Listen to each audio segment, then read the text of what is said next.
السلام علیکم ورحمۃ اللہ وبرکاتہ۔ بسم اللہ الرحمن الرحیم۔ عزیز طلبہ، گزشتہ سبق میں ہم بیشتی زیور میں نماز وتر کا بیان پڑھ رہے تھے، تو میں نے عرض کیا تھا کہ آئندہ سبق میں ہم دعائے قنوت پڑھیں گے۔ تو مسئلہ نمبر 3 دیکھیے توجہ سے۔ دعائے قنوت: اللہم انا نستعینک ونستغفرک ونؤمن بک ونتوکل علیک ونثنی علیک الخیر ونشکرک ولا نکفرک ونخلع ونترک من یفجرک اللہم ایاک نعبد ولک نصلی ونسجد والیک نسعی ونحفظ ونرجو رحمتک ونخشى عذابک ان عذابک بالکفار ملحق۔ مسئلہ نمبر 4، وتر کی تینوں رکعتوں میں سورہ فاتحہ کے ساتھ ایک ایک سورت ملانی چاہیے۔ مسئلہ نمبر 5، اگر تیسری رکعت میں دعائے قنوت پڑھنا بھول گیا اور رکوع میں چلے گئے، تب یاد آیا تو اب دعائے قنوت نہ پڑھے بلکہ نماز کے ختم پر سجدہ سہو کر لے، اور اگر رکوع چھوڑ کر اٹھ کھڑے ہوئے اور دعائے قنوت پڑھ لیا تب بھی نماز ہو جائے گی، لیکن ایسا نہ کرنا چاہیے، اور سجدہ سہو کرنا اس صورت میں بھی واجب ہے۔ مسئلہ نمبر 6، اگر بھولے سے پہلی رکعت میں دعائے قنوت پڑھ لی تو اس کا کچھ اعتبار نہیں ہے، تیسری رکعت میں پھر یہ پڑھے اور پھر سجدہ سہو کرنا پڑے گا۔ مسئلہ نمبر 7، جس کو دعائے قنوت یاد نہ ہو وہ ربنا آتینا فی الدنیا والی دعا پڑھ سکتے ہیں، یا 3 دفعہ اللہم اغفر لی پڑھ سکتے ہیں، یا 3 دفعہ یا ربی یا ربی یا ربی کہہ لیں تو بھی نماز ہو جائے گی۔ اس کے بعد عزیز طلبہ، ہمارا 13واں باب شروع ہو رہا ہے، سنت اور نفل نمازوں کا بیان۔ مسئلہ نمبر 1، فجر کے وقت فرضوں سے پہلے 2 سنتیں ہیں، اور حدیث میں ان کی بہت بڑی تاکید آئی ہے، کبھی اس کو نہ چھوڑے۔ ہاں، اگر کسی دن دیر ہو جاتی ہے اور نماز کا وقت بالکل اخیر ہو گیا تو مجبوری کے وقت فقط 2 رکعت فرض پڑھ لے، لیکن جب سورج نکل آئے اور اونچا ہو جائے تو پھر اسی دن جو یہ اس سے 2 سنتیں رہی ہیں نماز فجر کی، اس کی قضا کرے۔ مسئلہ نمبر 2، ظہر کے وقت پہلے 4 رکعت سنت پڑھے، پھر 4 رکعت فرض، پھر 2 رکعت سنت، پھر آخر میں 2 نفل۔ تو ظہر کے وقت کی یہ 6 رکعتیں بھی ضروری ہیں، ان کے پڑھنے کی بڑی تاکید آئی ہے، اور اگر کوئی ان کو چھوڑ دیتا ہے تو اس کی وجہ سے وہ گناہ گار ہوتا ہے۔ مسئلہ نمبر 3، عصر کے وقت پہلے 4 رکعت سنت پڑھے، پھر 4 رکعت فرض پڑھے، لیکن عصر کے وقت کی سنتوں کی تاکید نہیں ہے، کوئی نہ پڑھے تو گناہ نہیں ہوتا، اور جو پڑھ لے اس کو بہت ثواب ملتا ہے۔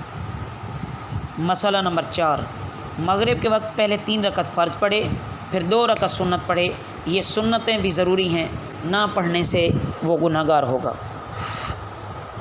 مسئلہ نمبر 5، عشاء کے وقت بہتر اور مستحب یہ ہے کہ پہلے عشاء سے 4 رکعت سنت پڑھ لے، پھر 4 فرض پڑھ لے، پھر 2 سنت پڑھے، پھر اگر جی چاہے 2 رکعت نفل بھی پڑھ لے۔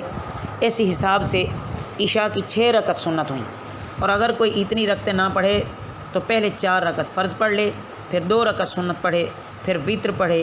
عشاء کے بعد یہ 2 رکعتیں پڑھنی ضروری ہیں، نہ پڑھیں گے تو وہ گناہ گار ہوں گے۔ مسئلہ نمبر 6، رمضان کے مہینے میں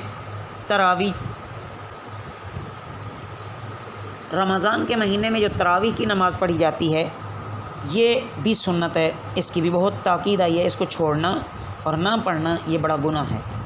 عورتیں تراویح کی نماز اکثر چھوڑ دیتی ہیں، ایسا نہیں کرنا چاہیے۔ عشاء کے فرض اور سنتوں کے بعد 20 رکعت تراویح پڑھیں، چاہے 2 رکعت کی نیت سے یا چاہے 4 کی، مگر 2 رکعت پڑھنا اولا ہے۔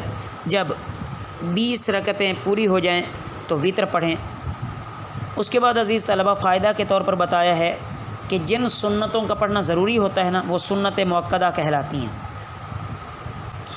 اور دن رات میں ایسی سنتیں 12 ہیں: 2 فجر کی، 4 ظہر کے پہلے، 2 ظہر کے بعد، 2 مغرب اور 2 عشاء کے بعد۔ اور رمضان میں تراویح اور بعض عالموں نے تہجد کو بھی مؤکدہ میں گنا ہے۔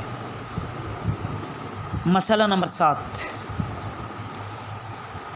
یہ نمازیں تو شریعت کی طرف سے مقرر ہیں، اگر اس سے زیادہ پڑھنے کا کسی کا دل چاہے تو جتنا زیادہ پڑھے اور جس وقت تک جی چاہے پڑھے، لیکن یہ خیال ضرور رکھیں کہ نماز کا وقت مکروہ داخل نہ ہو جائے۔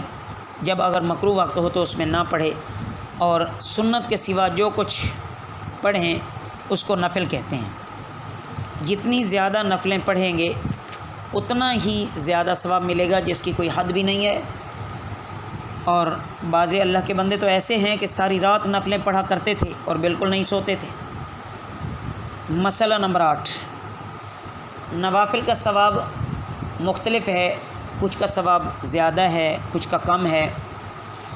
نفلوں سے بعض نفلوں کا ثواب جو بہت زیادہ ہے، وہ کیوں؟ اس لیے، اور نفلوں سے ان کا پڑھنا بہتر ہے، یعنی دیگر نفلوں سے پڑھنا تو تھوڑی سی محنت میں بہت ثواب ملتا ہے، جیسے تحیۃ الوضو ہے، اشراق ہے، چاشت ہے، اوابین ہے، تہجد ہے، اور اسی طرح صلاۃ التسبیح وغیرہ ہے۔ یہ بڑے عظیم اعمال ہیں، ہم سب کو کرنے چاہیے۔ مسئلہ نمبر 9، تحیۃ الوضو کے بارے میں فرمایا کہ تحیۃ الوضو کس کو کہتے ہیں؟ جب کبھی وضو کرے تو وضو کے بعد 2 رکعت نفل پڑھ لیا کرے تو یہ تحیۃ الوضو کہلاتے ہیں۔ حدیث میں اس کی بہت بڑی فضیلت آئی ہے، لیکن جس وقت نماز نفل کے لیے بھی، جس وقت نفل نماز مکروہ ہے اس وقت نہ پڑھے۔ مقصود کیا ہے کہ مکروہ اوقات میں نہیں پڑھنی چاہیے نفل نماز بھی۔ باقی انشاءاللہ آئندہ سبق میں پڑھیں گے۔ وما علینا الا البلاغ المبین۔